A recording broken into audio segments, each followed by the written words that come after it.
As in politics, a blunder becomes a crisis when it is covered up and then exposed. The Islamic clerics, following their God's lead, have tried to sweep the name of the Quran's first God under the rug. So we must ask, if there's nothing to hide, why try so hard to hide it? Of the many Quran translations, all but two errantly replace Ar-Rahman's name with an attribute like merciful, the title Lord, the generic God, or with the name Allah. But unlike the Jews who misinterpreted the third commandment, there is no excuse for changing Ar-Rahman to Lord, God, or Allah.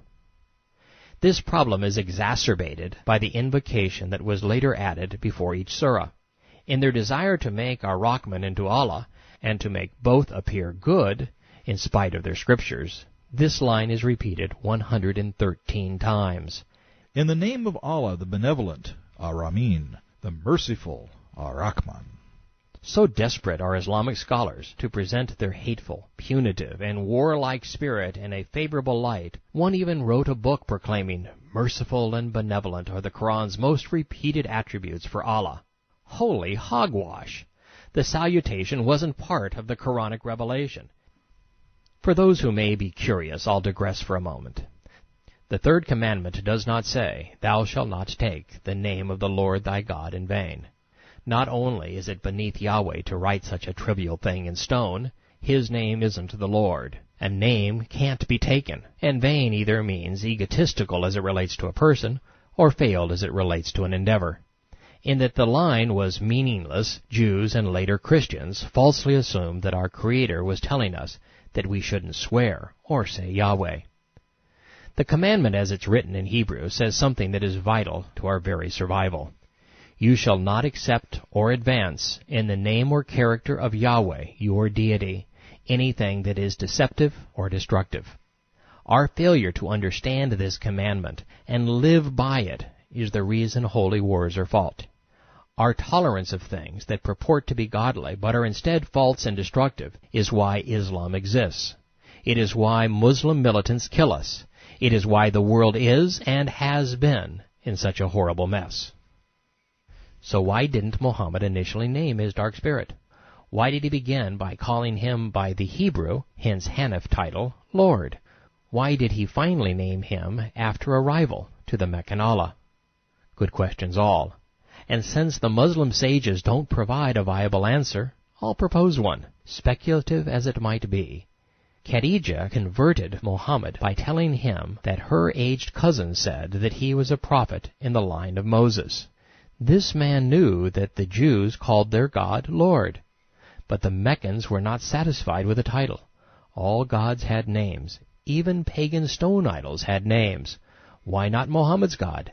If he were so important, he must have a name. That put the wannabe prophet in a pickle.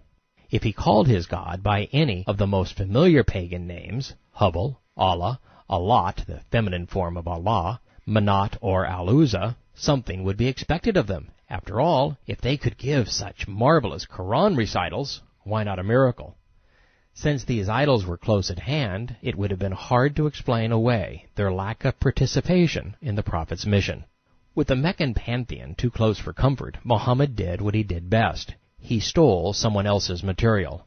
The Hanifs had a religion, and they had a god, one who lived a comfortable distance away. He simply appropriated their material and their deity. Ar-Rahman was perfect, in a twisted sort of way. His name meant merciful. As such, it became a way to disguise the Quran's demented edge. It's like calling the communist dictatorship in China a republic. Each of the initial Quran surahs reflected Hanif beliefs and religiosity, not Jewish. The convoluted Bible stories we covered during the creation and patriarch chapters were revealed much later, after the prophet had exhausted the rather anemic belief structure of the Hanifs and needed something more. And that, too, is interesting. The Quran's reliance on the Bible varies inversely with access to the Kaaba, Allah's house, and directly with access to Jews. If Allah or Ar-Rahman were God, why would that be? While you're pondering that conundrum, consider this. The moment Mohammed migrated to Medina, he capitalized upon the opportunity that distance from Mecca's impotent rock idol provided. In the second surah, the first revealed after fleeing Mecca, Ar-Rahman became Allah. You see, Allah and his house were now a safe distance south. God changes his name so Mohammed can lay claim to that which he has been chased away from, the religious scam surrounding the Kaaba. Our Rahman is never to be heard from again. He simply fades into the amorphous world of attributes. As we return to the Quran, we find Mohammed embroiled in an argument, one that fits nicely into the abused theory. Quran 67, verse 21. Who is there that can provide you with food in case he was to withhold his provision? Nay, they obstinately persist in rebellion and aversion. Is then one who walks headlong, groping, groveling on his face, better guided, or one who walks evenly on a straight path? The quality of this writing is so pathetic, it almost makes you feel sorry for Mohammed. Almost. Verse 25. They say, when shall this threat be executed, if you are truthful? Say, as to the knowledge of the time, it is with the Lord alone. I am sent only to warn you clearly. The Meccans were looking for a little proof, but our hero couldn't provide any. The best he could do was say, if you just wait, one day when you least expect it, my God will get you. But when they see the threat, the sorry faces of those who disbelieve will be distraught, and it will be said to them, this is what you asked for. Say, Mohammed, see whether God destroys me and those with me or not. No one can deliver the unbelievers from their grievous doom. Say, he is our Rahman, in him we believed, and in him we have placed our trust. Soon you will know which one of us is in manifest error. Yes, we will. But it saddens me that 2 billion precious souls have already been lost to the egregious lie that became Islam. Mohammed tried to prove that our Rahman was real. Verse 30. Say, just think, if your water were to dry up, who would bring you water? The Meccans were dependent upon the meager and nearly bitter well of Zamzam. Mohammed was telling his clan that its feeble flow was a miracle from our Rahman, a clear sign that he was God. He was threatening, mess with me and my God will cause you to die of thirst. According to Mohammed, if it trickled forth, it was a miracle. If it dried up, that too was miraculous. In actuality, the only miracle was that anyone believed him. I'm surprised he didn't claim that as a sign. The entire teaching of Islam and the object of the Prophet's mission is the Prophet craves power and will threaten anyone to get it. His God's name is our Rahman, and he is sadistically abusive.